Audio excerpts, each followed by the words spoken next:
Hello and welcome to this episode of Superhero Ethics. Today we're talking about episode 3 of the Falcon and the Winter Soldier, Power Broker. All that and more after a commercial break we have no control over.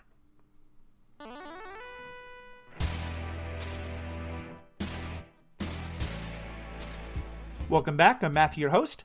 I'm joined as always for Falcon and the Winter Soldier by Paul Hoppy. Paul, how are we doing today? Pretty good. Pretty good. Yeah, there's a lot of fun things to talk about here. And I'm also happy to say we have a guest with us, Will Freeland. Will is a fan of the podcast and also someone who's been creating a lot of great podcasts of their own, which we'll let him talk about, but on other comic stuff. And he and I were chatting some, and he seemed like a great person to get on the show and talk about it as well. So, Will, how are we doing today? Tell us a little bit about yourself and what kind of podcasting you do. Cool, man. Thanks for having me, first off. I am in Southern California, and I have a podcast with my best buddy over in New York called Hype is My Superpower. And we both love to read Marvel 616 comics, and we use the podcast as an excuse to catch up and talk about what we've read. Nice. And then, and so that's been fun. We've got 7 episodes out. We just covered Dawn of X, the beginning of Dawn of X, and that was super fun. And I'm excited to be here to talk about some Falcon Winter Soldier. Yeah, definitely. So let's just kind of start there, especially because you haven't been on the first 2 episodes. How have you been feeling about Falcon and Winter Soldier so far? What do you think of the show? I think it's great. The first episode where it was like telling Falcon and then telling Bucky and like what they're doing felt slow. Just kind of getting things going. I was really glad that a show called Falcon and the Winter Soldier got to both of them crossing paths by the second episode. It's been a lot of fun. The second and the third episode both felt straight out of comic book. With their storytelling, with their cameos, the characters from the Cap world that they've brought in, and even just for like one scene, it's just been so much fun to see. Mm-hmm. And I have thoughts about this third episode. Yeah, that's awesome. I definitely get what you mean about these feeling like a comic book. I am not the biggest comic book fan. I just the art style isn't always what grabs my brain, so I always love when other folks can be a part of this and, can give that context of how these things play out in the comics versus what's happening on screen. Mm-hmm. And so let's dive in. Oh, go ahead. Oh, no, I was just agreeing. Yeah. So let's dive into this episode. And I want to start with, we're going to talk about what we like about the episode, but especially kind of the different questions that it raises, ethically, morally, and all that. And let's start with, I think, who is quickly becoming my favorite character in this. What do you all think of Baron Zemo making his proud return?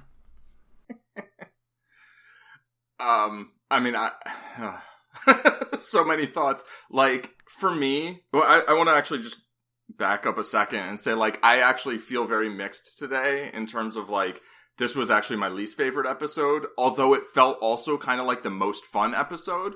Yeah. But, like, I'm also really excited to have Will here because we've been chatting online some, and I listened to a few episodes of Hype is My Superpower, and I highly recommend it. So, so I'm, like, excited to do the podcast, but at the same time, okay. I say this as a prison abolitionist. Like, if there's any reason to have prisons, it's for mass murderers. Like, so, like, maybe don't break people like Zemo out of jail, but maybe do it if it leads to a bunch of really fun scenes. I don't know. Mm-hmm. Yeah, I thought there was a really interesting amount of kind of ends justifying the means here that we're bringing up. Because we have 3 different characters who all in some ways are playing with this idea. We have Bucky and Sam are, they know Zemo's a bad dude, but they're happy to break him out because they know he can help him maybe deal with this other thing. Well, in defense of Sam, I wouldn't say they're happy to break him out. Yeah, Sam seemed very unhappy to break him out.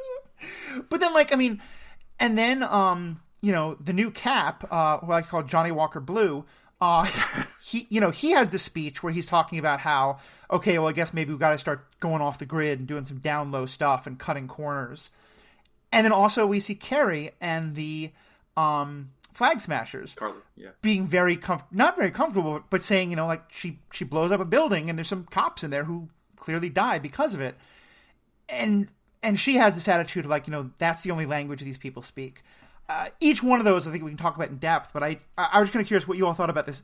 It seemed like there's definitely a strong theme here of all three of these are to some extent or another comfortable with doing some not great stuff for a good means, for a good end.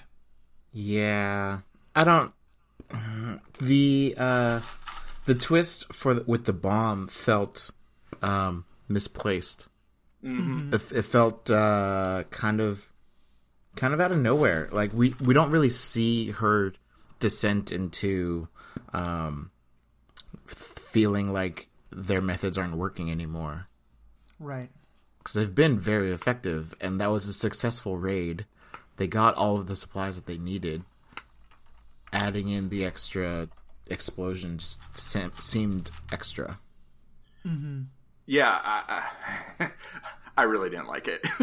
Mm-hmm. I think that and the breaking Zemo out both felt to me very much like writers who wanted certain scenes and wanted us to think certain things about the characters, and then they wrote in that direction. And particularly the bombing where, whether those were cops or security guards or what, and I don't think they clearly died. I think they probably died. I think it's interesting that they didn't show us any of the actual fight. That they're just like, we're just going to show you them preparing for this, then having captured everybody, and then blowing them up, Right, yeah. It was very, I feel like it was very deliberately chosen that way. But I feel like blowing it up is so counter, isn't that just going to get them to raise security on things? Like, more than just robbing places? It felt, I agree, like it came out of nowhere, and I'm sure... I think the idea was like, oh, well, there's this person that they were close to that just died, and so now their emotional state is less even or something. But I agree that it just felt like out of place, and to me it just felt very forced. And I mean, now I'm like, how can I justify this act that, I don't think it's worse than a lot of other things that a lot of characters are doing throughout the series, or in the MCU, or than like a lot of things governments do in the real world, especially police sometimes. But it seemed super unnecessary, and it's like, yeah, you're going to take a bunch of people hostage and then blow them up.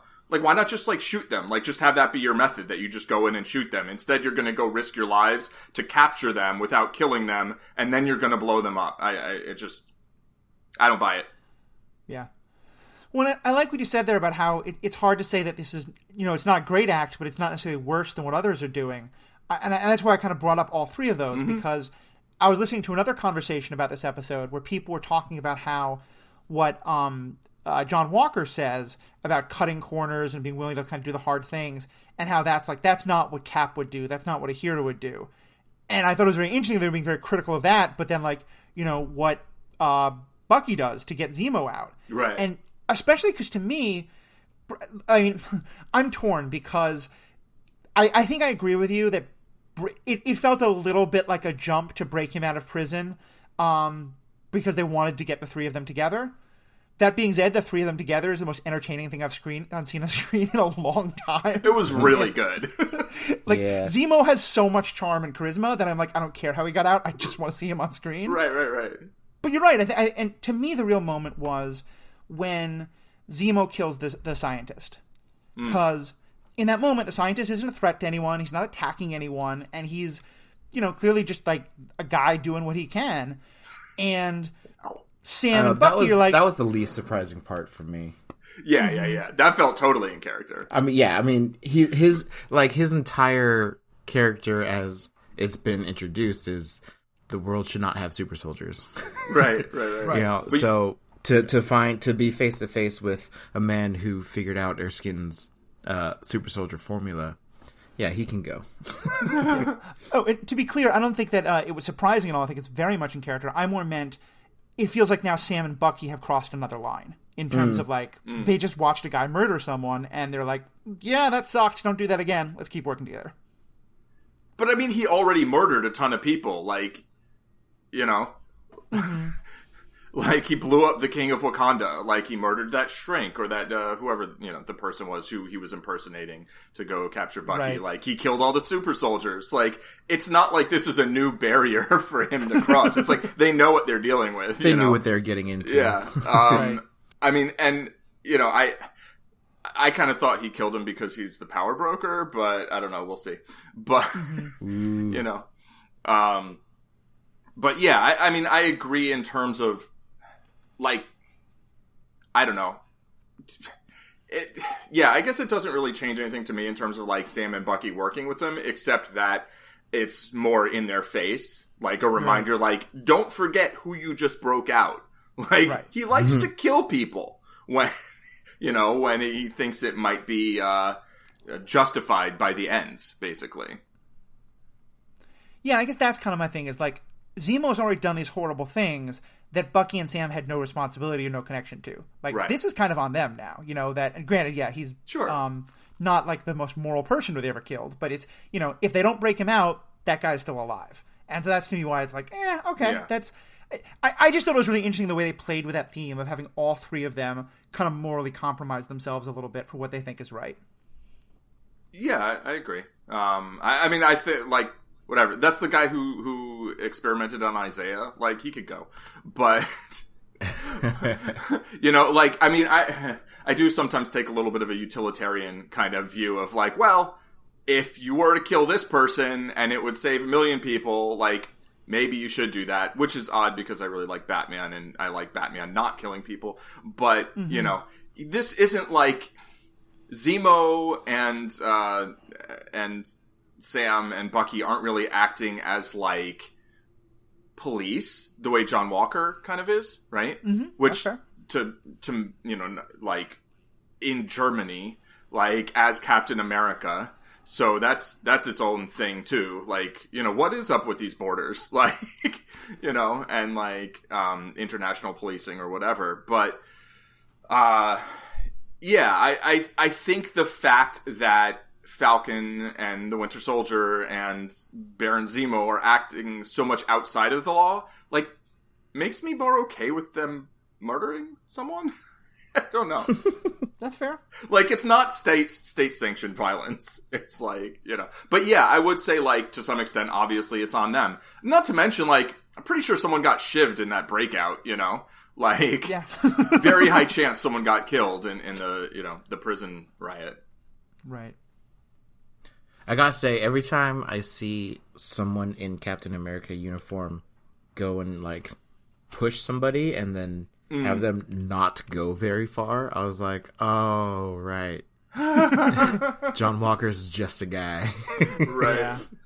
Well, let's talk about him, too, because I felt like, you know, last week, Paul and I had talked a lot about, like, what are we supposed to think about John Walker? Like, on the one hand, they're giving him this very sort of sympathetic story at the start, but then he's doing a lot of kind of not great stuff and that terrible line at the end.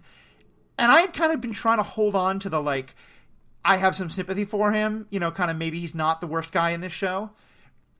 It's when he, first of all, like, someone spits in his face or in his buddy's face and he just loses his temper entirely. Yeah.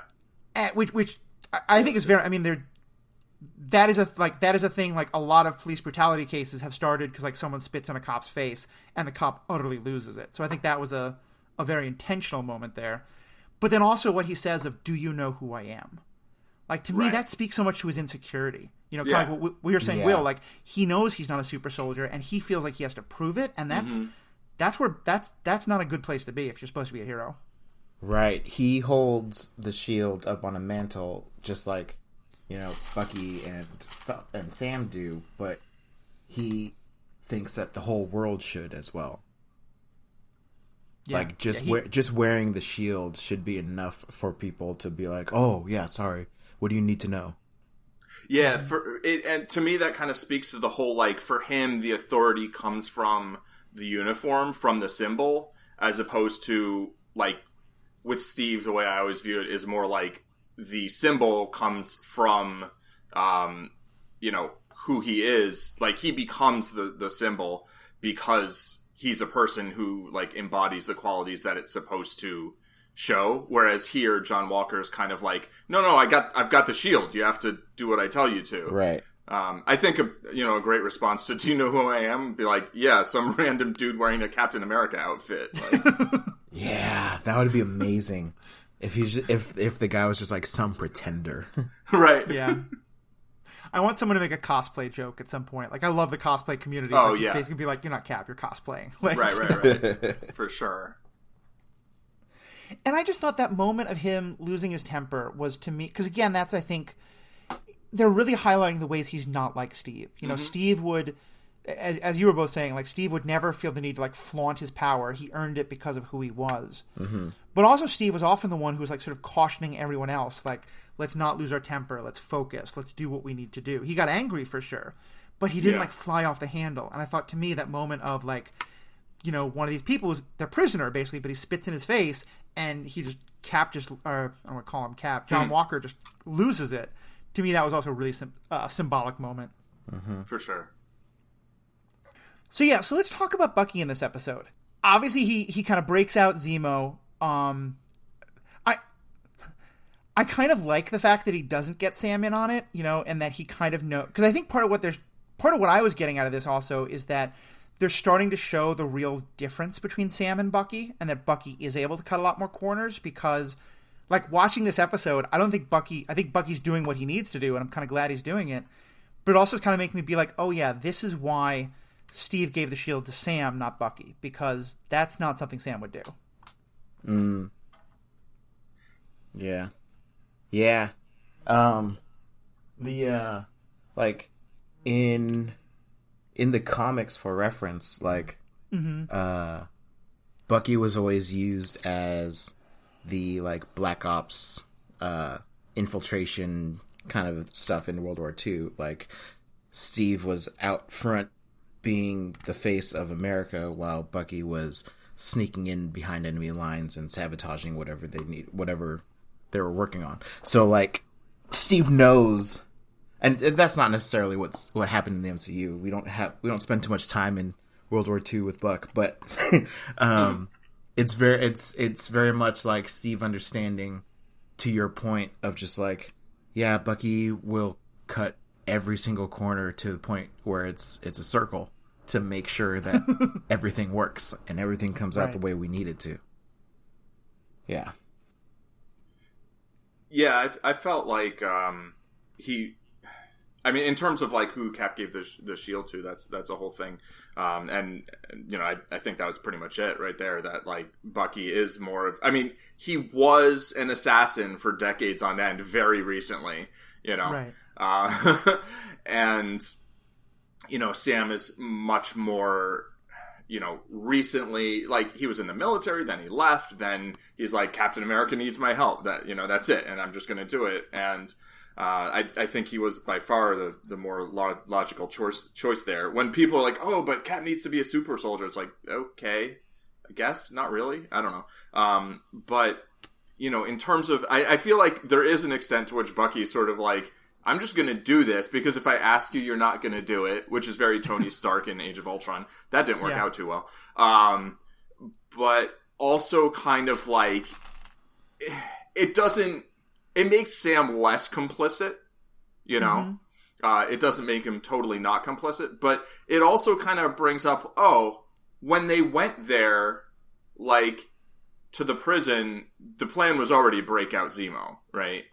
Like, he didn't think he was necessarily just going to get the answers and then go. Mm-hmm. It seems to me. Because, like, all this stuff was already prepared. Right. I don't know. That's another thing that it felt a little, like, very spy thriller to me in terms of, like, all the things, you know, all the leads get snuffed out right when they're about to say something or... Right. And... you know, things like are planned out in ways that are like, does that make sense that was planned out that way? Or like, would there more likely have been some interim period in a way that keeps the plot moving very smoothly? And like, you go from point A to point B to point C to point D, and but like a little bit less in terms of like real logical continuity, I think. And so I did feel like they were, I don't know. Like, I mean, do you both feel like that's just like, oh yeah, that's what Bucky would do? Like, just like break Zemo out? Because, like, what's so important about these Flag Smasher people that he's like, I have to do this thing right now? Is it because they're super soldiers? I guess. Are they? Well, so because they're super soldiers and Hydra had a super soldier program, he assumed that this was going to be another Hydra. I guess that makes a lot more sense. And I didn't really piece that together, you know? It was like literally one referential conversation. That, like, when they first got to Zemo, Zemo's like, you think this is Hydra? Yeah, and that's like I caught that line, but I didn't put together that, like, that kind of makes Bucky's motivation a lot more understandable, I guess, because it's like he has this personal connection in it. I also think for Bucky, he's looking for a cause. You know, he's dealing with all of this guilt and the nightmares. And, like, I think we've talked about, and we can talk more about how, like, maybe he shouldn't feel guilt. It wasn't really his fault. But, you know, his psyche certainly doesn't believe that. Right. And, you know, it feels like he's kind of like, I've been trying to say sorry to people. I've been trying to, like, fix things. And it's not necessarily working for him. And, you know, he's in this hard situation with the father of the person he killed, which I really hope we don't drop that storyline entirely. Oh, please, yeah. But I get the sense that when, like, you know, someone's like, oh, actually, Bucky, maybe you can use those skills that did such terrible things for so long. You can use those skills for good. He's like, okay, sign me up. Right. And in that kind of, like, when you're really looking for a cause, you'll find something that just, like, okay, that could maybe sort of be a cause. Perfect. I'm jumping on board. Right. Yeah, I definitely want to see more of Yori from the first episode. It's funny because, Will, you were saying that the first episode felt kind of slow. And it did, right? I mean, there wasn't a ton of action in it. When there was that 10-minute action scene in the beginning, I was just like, oh, yeah, they're front-loading the action because there's going to be a lot of talking in this one. Like, you know, and there was. Yeah. And I actually really liked that. Like, I love episode 2 of the first season of Daredevil. It's like mostly talking, and then there's an amazing fight scene at the end, right? In like the last 5 or 10 minutes.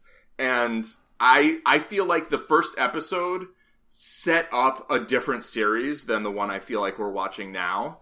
And I can get that the series we're watching now probably appeals to more people.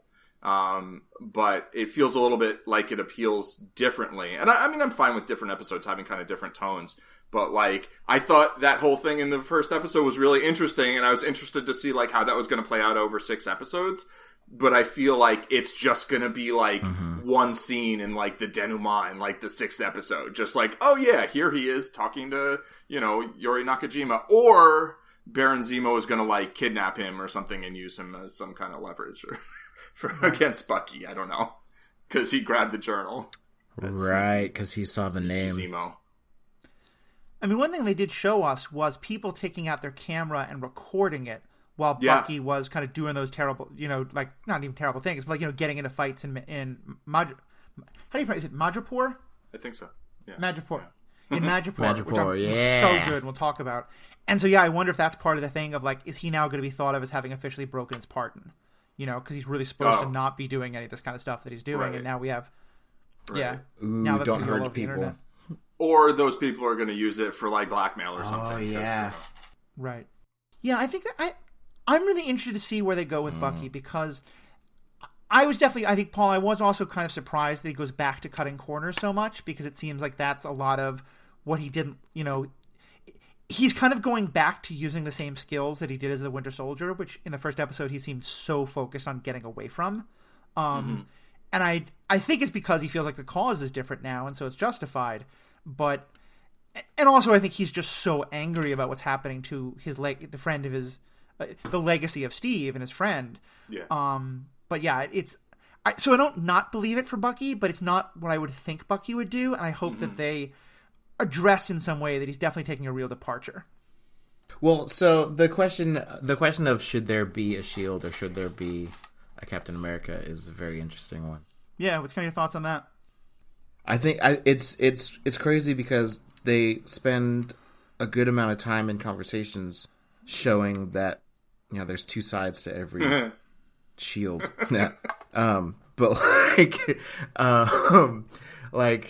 there's the symbol that that Bucky subscribes to, and like what it means to be Captain America, and that it saves so many lives, and you have Sam just being like, at what cost?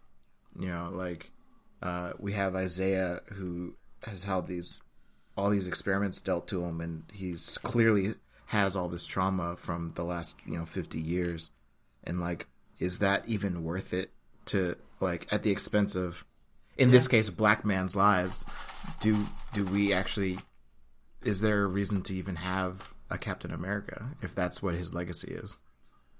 I think it's very interesting. Paul, I'm letting you jump in here because I know you've got a lot of thoughts. Yeah, I do have I have a lot of thoughts. I mean, on the one hand, I don't think there ever should have been a Captain America. I think, Captain America was created as a element, something for war propaganda, right? There's this one really creepy poster in, the exhibit that we see in the beginning. It says something like, "I pledge allegiance and silence about the war." And I find that pretty creepy, and I mean, I think that's a real poster. Like, that's how it was. And, if you look at World War II, it's easy to go like, oh, the U.S. was fighting the Nazis and won, and so the U.S. were the good guys, right? Right. But, there were, I think like 100,000 Japanese Americans locked up in internment camps and had all their possessions seized, right? I mean, absolutely disgusting element of U.S. history. Like and Steve is fighting in a segregated army. Yes, that was my next point that I was stumbling over. Yes, Steve is fighting in a segregated army. Not to mention you have segregation in the country, right? It's not like just the army. Even if the army was integrated in the country, still had the massive racial inequities that it had and still has. It wouldn't, like, the idea of America as this symbol, I think, like, wasn't great then. Oh, and not to mention, like, bombing tons of cities, with nukes, but even I mean, that was after Captain America, right? But also just bombing a bunch of cities aside from that, like, not with nukes. So, like, the idea of Captain America as this thing, like, that there should be a person that represents America, I am very skeptical about. And when the Captain America movie came out, and I mean, even just when they were saying, oh, this is going to be the slate of movies, I hadn't read a lot of the comics. I'd read some Captain America when I was a kid, but I didn't really remember it that much. And I was sort of like, ooh, and this was like, when was this? This was like the late 2000s, right? So I had a lot of skepticism as far as, like, America as a symbol in the world. Having, been, I guess, halfway through the Endless Wars that I guess are still endless. So, so there's no midpoint. But it turned out like Steve Rogers ended up actually being my favorite character in the MCU, which I did not expect. The reason for that is basically because of that journey from being this, kind of wide-eyed, like, I just don't like bullies, and I think America is great, and I'm going to go, join the army because I want to stop some people doing some horrible things, to, like, understanding, first in the Avengers movie when he's like, you're building, energy weapons, like, and then, then the Winter Soldier, and then Ultron and Civil War, like, kind of continuously just having this arc of, like, trusting this, this authority and this symbol less and less, and kind of growing in worldview. So I love the character, and I came to accept, like, yeah, he's just Captain America because, like, that's what he was in World War II, right? But the idea that there's this symbol of propaganda, like, I don't think it's good. I mean, I'm actually very anti-nationalist, and, like, aside from just, like, America does bad things, I think the idea of nations is deeply flawed and keeps humans separated. And, like, so having a hero who's, like, our country's hero, like, pass. Okay, end rant. Yeah. It's interesting. It's like, what does it's depending on who you give the shield to, it's going to have a different meaning. Yeah, I think this is something we were talking about on the message boards earlier this week. To me, what makes Cap work is that he signs up for, because he's a kid in like 1930s, 1940s New York who believes in the ideals that America claims to stand for. Right. And over the course of the movies, he realizes that the government he serves no longer believes in those things or isn't doing a good job standing up for those things. Mm-hmm. And so he's like, I am going to fight for the ideals that this symbol and this flag is supposed to represent, but I'm not doing it under the command of any government because they're not there at all. Right. And I think that's, to me, I think it's highlighting that one of the worst things about John Walker, one of the things that really makes him so different, is that he's not that, and that it feels like with Cap, when Steve gives the shield to Sam, it's passing on that legacy of you're supposed to be the ideals, and that making it, a black man as the incredible symbol that is, and giving it to the person like Sam, who we talked about, like has the same kind of like moral code and decency that Steve does. To me, it's so significant that now it's the government saying, it's kind of like they're going like, oh, okay, it didn't work with Steve Rogers because he went off on his own thing. Right. Let's try again, and this time have him stay, not go off like that. And to me, the line that's so significant is what they say at the beginning, what they say when they're introducing him at the end of the first episode. The world has all these heroes, but now America needs a hero. Because I think that's something that neither Steve nor Sam would have ever said about themselves. Mm-hmm. Yeah, that was very creepy. And I'm curious, Will, since you know the comics so much, is this idea of Steve kind of like he represents like American ideals, but not the American government at all? And how does that kind of play out, especially as we get all these other Captain Americas who come along? That's pretty comic accurate, really. When there's a time, I don't know which decade, I'm just gonna say like the 80s, but there was a time where he got disillusioned about what the government is doing, and that's when he became Nomad, and he dropped the Stars and Stripes altogether. That was a weird time. Oh no. His costume was really bad. But yeah, like so in the comics, Isaiah Bradley was the first super soldier, and so they got the perfected formula on Isaiah and then gave it to Cap. And then after Cap died or got frozen in the ice, there was, I think, 5 more Captain Americas that the government used to, like, the world can't know that Steve is dead, so we have to keep on getting this symbol out there that Captain America is out there fighting for our nation, blah, blah, blah. And then after Cap is unfrozen, there's a time where Bucky becomes Captain America, and there's another time where Sam Wilson becomes Captain America. The only things that stand out as far as the differences between the two is Bucky actually had a gun, and so they pulled that for John Walker. But he had a gun. He got interviewed by some news channel, and there was like, why you're the Winter Soldier, what's going on? He's like, well, yeah, I was the Winter Soldier, but I grew up, no one was closer to Steve than I was. I intend to fulfill his legacy. I'm not a super soldier. So, in the comics, he doesn't have the super soldier serum that he does in the MCU. But he's like, I'm not a super soldier, so that's why I carry a gun, because there are some things that I can't do that Steve could. And then with Sam, everything that he was trying to do was very much, all of his storylines were pretty race related.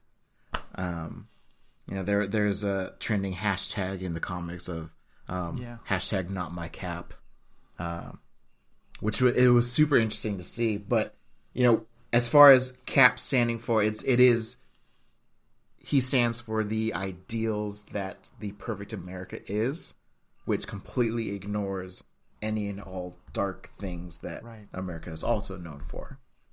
So, like, Captain America kind of it represents the best of America. Like, that's kind of the idea of like what America says it is, or theoretically wants to be, rather than what, Right. Yeah, what it advertises itself as. To me, that moment where Sam is like, yeah, maybe you're right. I was wrong. I shouldn't have handed the shield in. I should have destroyed it. First of all, it makes me understand his decision in the beginning a little bit more. And second of all, it makes me feel more like if anybody is going to have the shield, it should be him. Because he's even questioning, to even question the idea of whether or not there should be a Captain America, I think makes you more worthy of being that, because you're kind of questioning the idea of, American exceptionalism and, whether there should be this symbol of a nation. And, theoretically, the way I hope the series goes, I figure at the end he probably will take up the shield and be like, yeah, I'm going to do this because I think, somebody should kind of demonstrate where we can go, as opposed to be saying, this is where we are. Yeah. I'm going to guess, I don't know if this is going to happen, but I think this could be a really nice way to tie it together. Or at least this is my thought. I'm curious what others think. It seems like for Sam, whatever doubts he already had were really exacerbated by meeting Isaiah, and realizing, I think for him, the idea of him as a black man taking up the shield, knowing the horrible history that it has. And so I wonder if we're going to get towards the end some moment where they do work with Isaiah again. I don't know the details, but I know Isaiah's grandson becomes a hero himself and may well be part of the Young Avengers that we're kind of building to. So I think we're going to go back there in some way. I wonder if we're going to get to a point where Isaiah is the one urging him to take up the shield.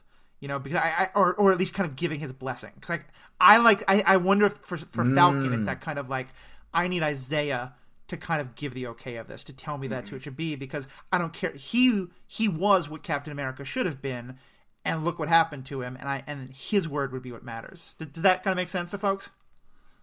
Yeah. Absolutely. I'm not sure that Isaiah is going to get to that place specifically. Maybe, was it Elijah, right? The presumed grandson, and maybe he'll be the one who says something like that to Sam. I don't know, but I definitely want more Isaiah in the story.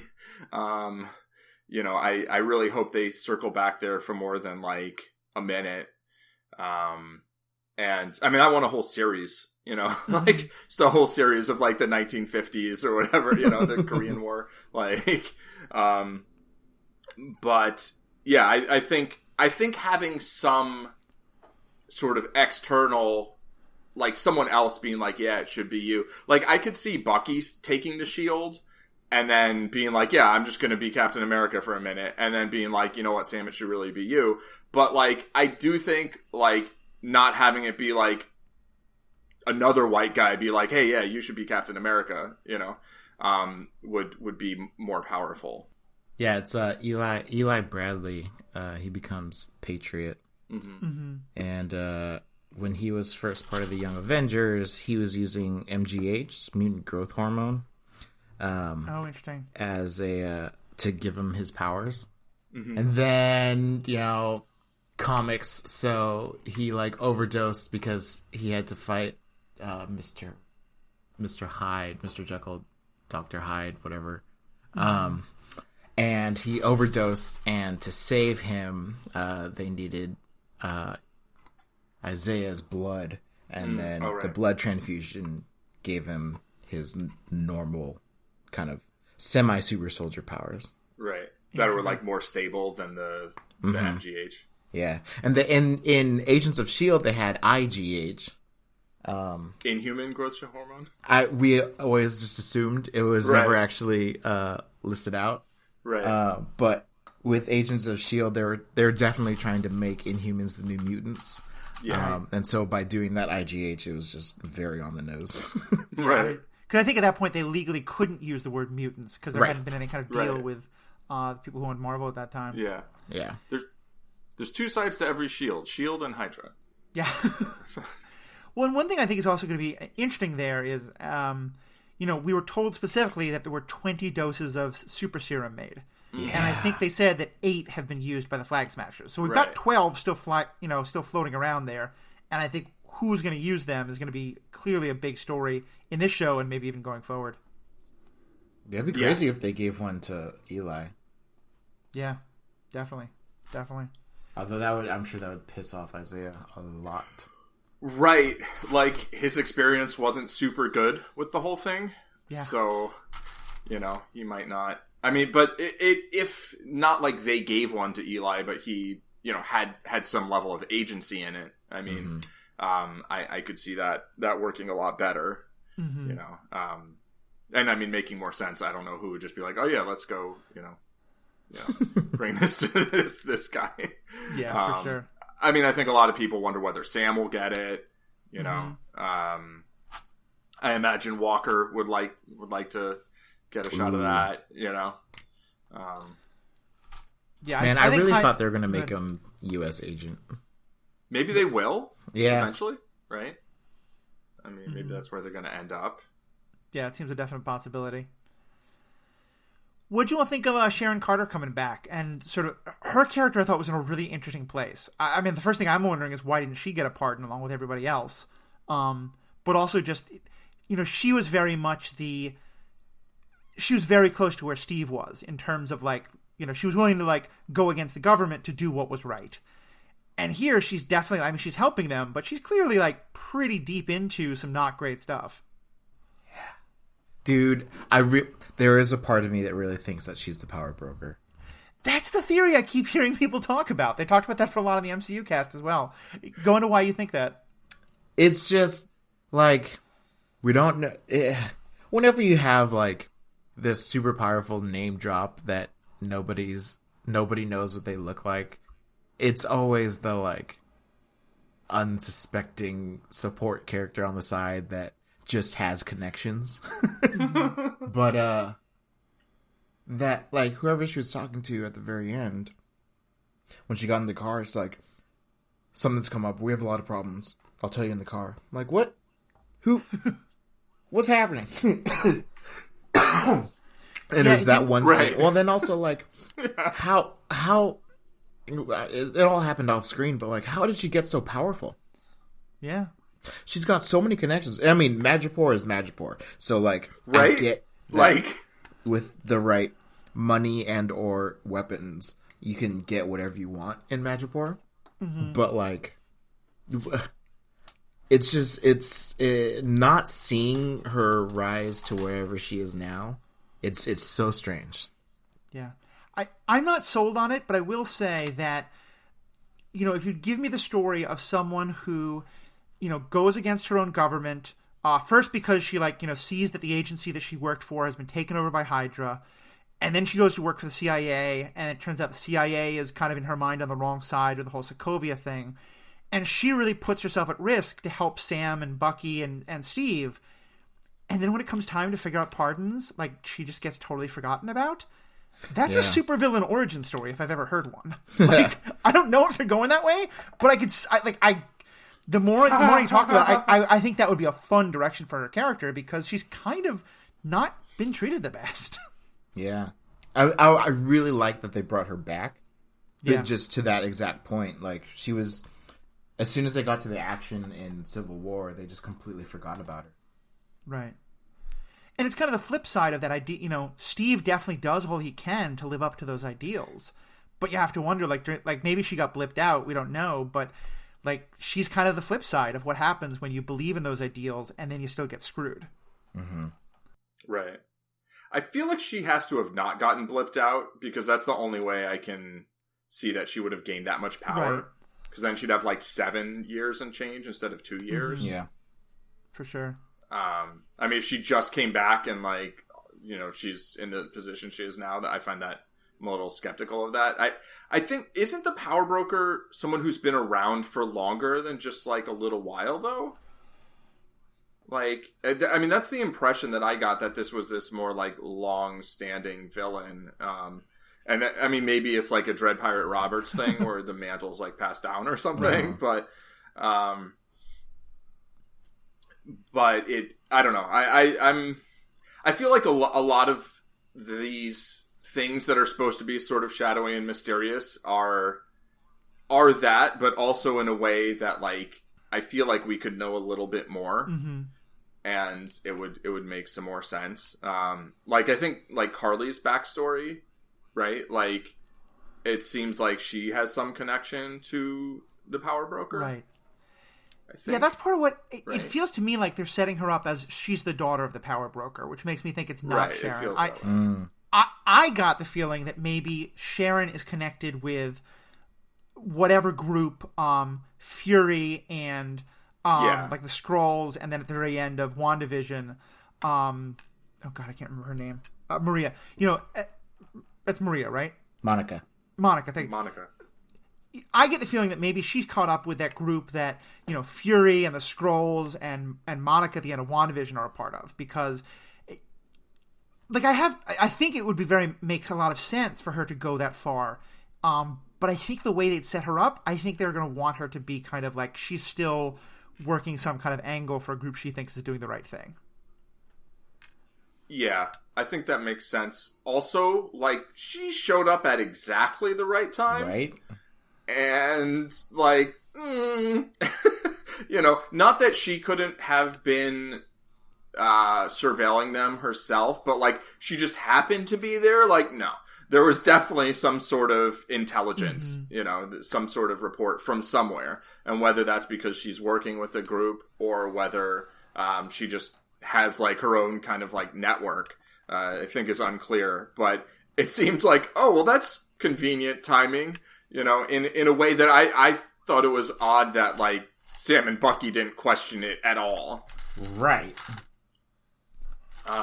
Although I will say that in terms of like spy thriller things, I feel like neither of them are characters where, like, sort of intelligence and cleverness is like their foremost trait.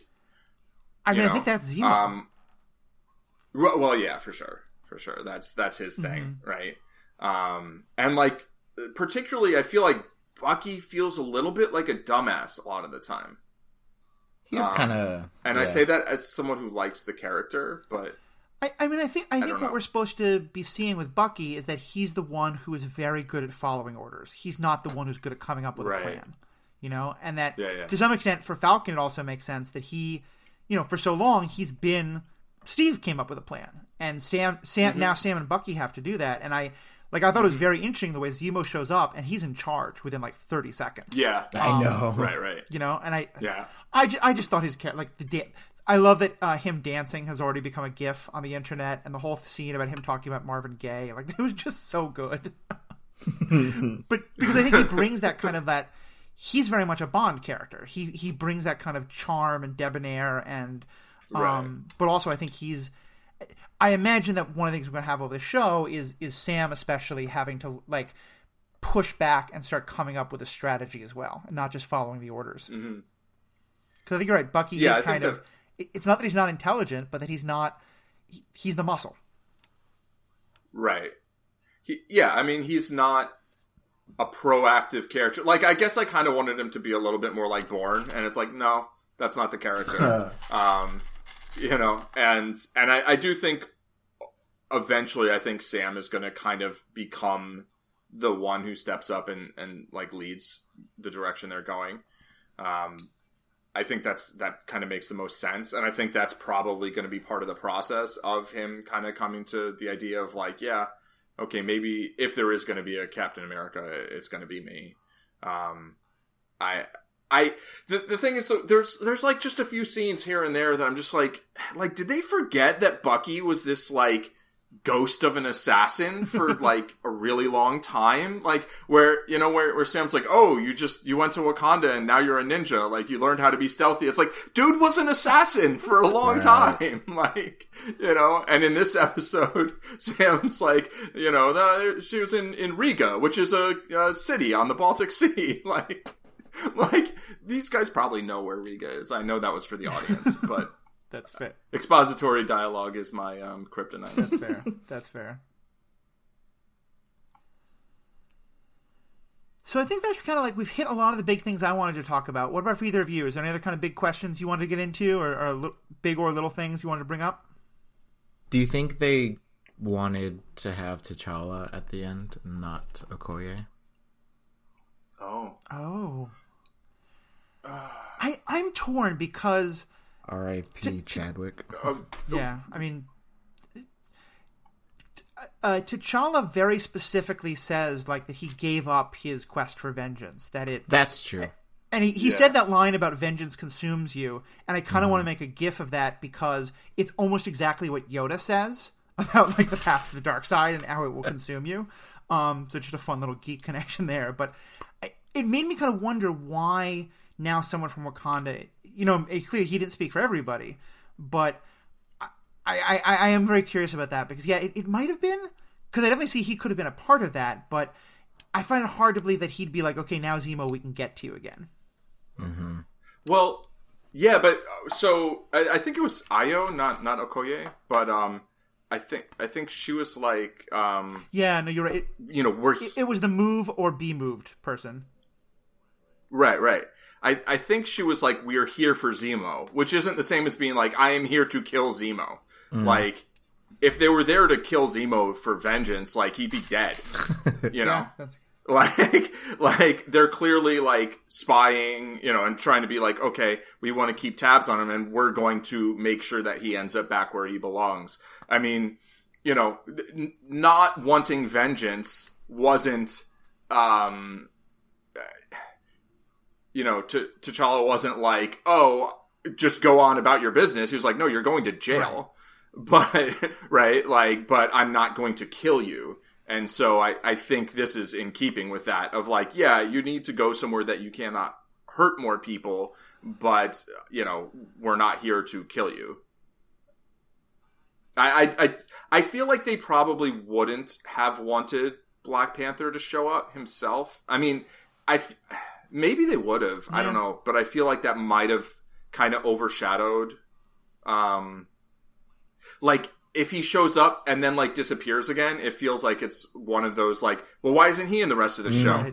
There's this whole big plot. There's all these super soldiers. Like, how are we just going to have this little cameo? And here, I guess maybe she'll be in most of the next episode. I don't know.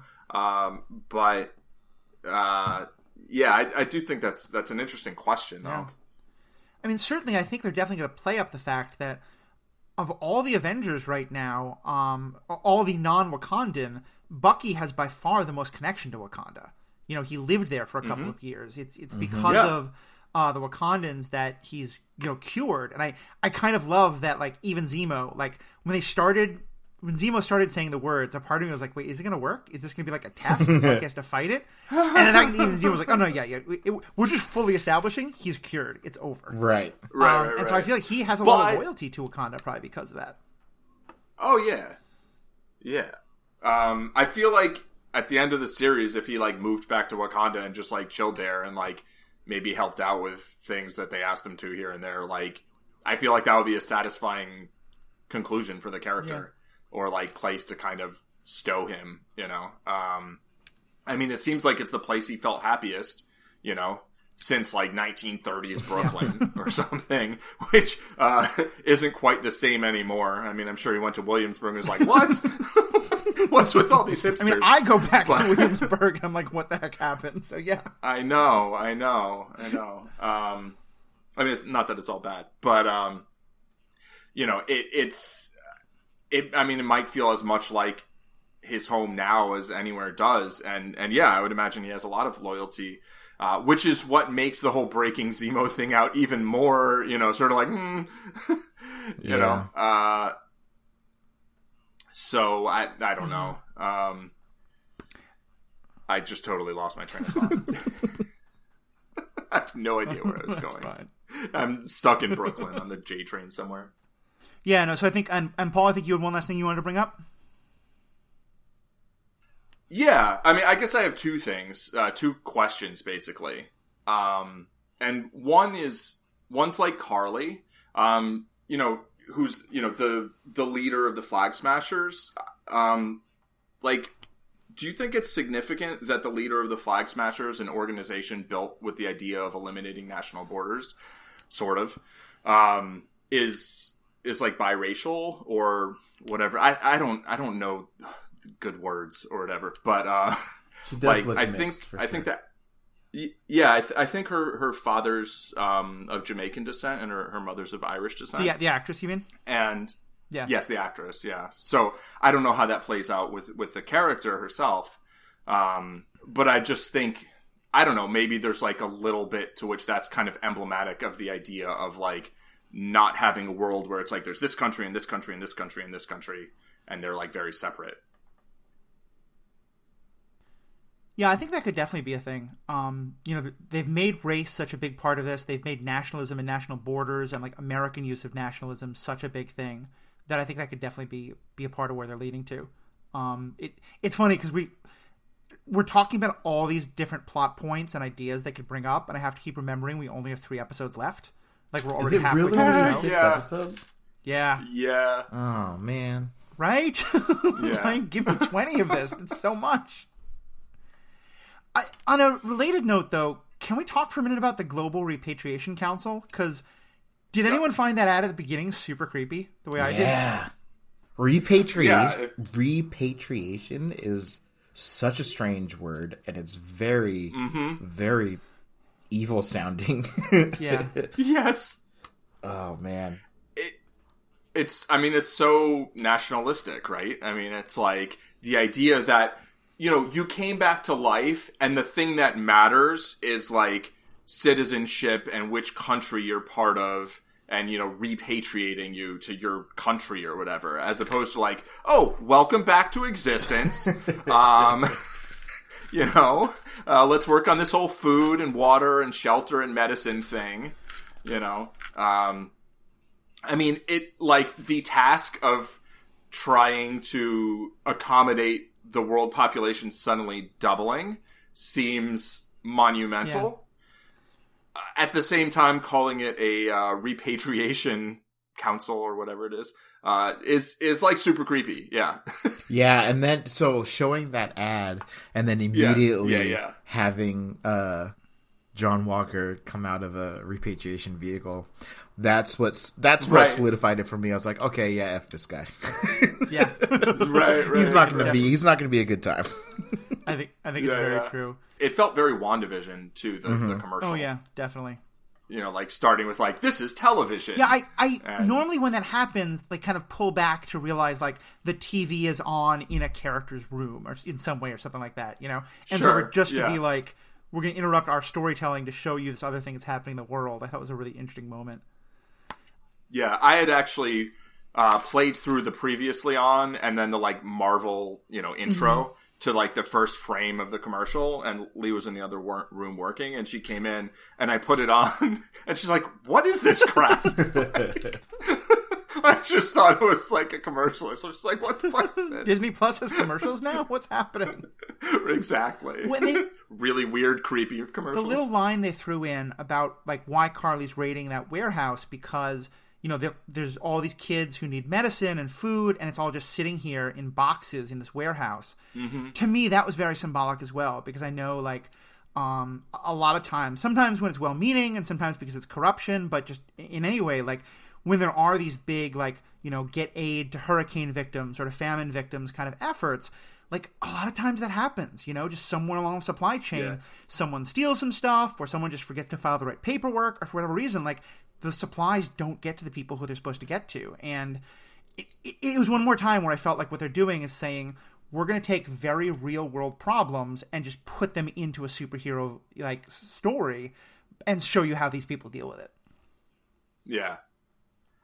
Which is to like take them and then give them to the people that need them, and then needlessly blow things up. Yeah. But Man, yeah. It's funny because I was watching that, and as they were leaving, everyone was tied up. I immediately thought of you. I was like, they don't kill people. That's really interesting. And then, yeah, that didn't happen. I had kind of a similar thought because there was one or two things Carrie said in the last episode, episode 2, that made me wonder if maybe her thought was about, like, you know, we need to help the people who are left behind and, like, F these people who are blipped out. And that she was kind of going to go, but it seemed very clear that she was like, no, we need to help everybody. Like, we need to help the people who are blipped out. We need to help the people who've been rebuilding things. We need to help everybody. And I was like, oh, cool. Okay, so they're not going to make them, like, the moral bad. Okay, and now they're blowing people up. Like, and again, I think, like, to me, like, what they did and, like, what Sam and Bucky are doing, like, I think they're all degrees, you know, like we could say, like, maybe like the blowing up the people is a little different than like being there when Zemo kills the guy. I agree. And I think what Carrie does is a little worse, but I don't think there's like some bright moral line that Carrie crossed that the other characters haven't. Like, I think we're really supposed to think they're all gray at this point. Mm-hmm. Yeah, my final question is, it's just simple. Like, should there be a Captain America? Maybe it's not that simple. I'm gonna say yes. I lean more towards him being a symbol of how to be a good person and fighting for the little man more so than the atrocities that have happened in secret, basically, to get to where we are now. Yeah, but like, should there? But it's more just like, Steve Rogers is a perfect Captain America. Should anyone be Captain America? I don't think so. Like, maybe not John Walker. Yeah, John Walker doesn't need to be Captain America. I can see Sam being Captain America. I agree that Bucky would not be a good Captain America. There are very few people that I think could be Captain America. Peggy Carter would be a good Captain America. There was a time where I thought despite Sharon being British. Despite being, yeah. I think, and their selection program that they did in order to get to John Walker, I get it makes sense from a Captain America as a military asset standpoint. So let's get the best military asset we have. But that doesn't address the heart of Captain America, and I think that's the important part. Yeah. I think I'm kind of in a similar place where I think I would say I don't think, kind of like what you said before, Paul, I don't think there ever should have been a Captain America.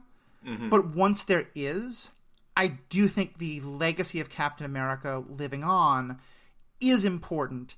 But it being, like, I don't think Captain America should in any way be connected to American military or government. Like, it should be, if Steve had said, I'm done, then it was done. If Steve said, not to kind of, I think it's easy to put him on a pedestal there, but, like, you know, Steve saying, like, I want to pass it on to Sam, I think that, or maybe, like, Isaiah coming into it because of his connection to the super soldier stuff, like, I feel like there is real power to Sam, the symbol of Sam being the Captain America. And, like, if that symbol exists, let's keep using it. But I think maybe the symbol should have never existed. I can totally agree with that one, too. Cool. Sweet. Well, Will, thank you so much for being a part of this podcast. I'm really glad we get to have you on. I'd love to get you back. For folks who want to find you and want to find your podcast or any other stuff, where can they best do that? Yeah, the podcast is called Hype is My Superpower. It's on, I believe, every platform that you prefer to use for your podcast listening pleasures. We also have a Facebook group and an Instagram page. The Facebook group is where you can go and put listener questions that we will address in the next episode. And right now, the Instagram just exists to tease the subjects that we talk about in each episode. That's awesome. That's awesome. Well, yeah, folks, definitely check those out. And Paul, if people want to find more about your stuff, where can they look? You could just look for Zen Madman or like at Zen Madman. I'd say twitch.tv/Zen Madman is the place that I am currently doing the most things, like streaming chess, poker, some Duolingo and whatnot. At some point, maybe I'll like listen to podcasts while playing games and have that be a thing. We'll see. So cool. Yeah, I've been learning quite a lot about chess from Paul, so definitely check those out. They're definitely very worthwhile, very interesting. And for listeners, what do you all think about this? We've been getting a lot of great feedback. I've been loving the interactions we've been getting. I think these episodes are really raising a lot of issues. They're getting people thinking. Let us know. You can find us on Twitter or Facebook by just searching for The Ethical Panda. You can also go to theethicalpanda.com and find all of our information. You can email us at theethicalpanda. You can email us at theethicalpanda@gmail.com. And of course, you can find this podcast and my other podcasts and a whole bunch of other great geek podcasts on the Stranded Panda Podcast Network, which just go to strandedpanda.com. There you'll find the MCU cast, where Matt Carroll and Jeff Randall and Jay Scotty are doing a great rundown every week of these episodes. They're going to a lot more depth of just the stuff everyone, the characters and the action and kind of just looking at it kind of more from a review standpoint, but also getting into a lot of the issues. It's a great thing to check out. And also on there, you'll find other great podcasts about Star Trek, James Bond, DC, all sorts of great things. So please definitely check all this out. And actually a new podcast that just got started on animation, the Animation Deliberation, which is, I've been listening to their stuff on Young Justice, and it's very good. So definitely check all those out. So myself, Paul, Will, thank you all so much for being a part of this, and have a great day. Thanks for having me.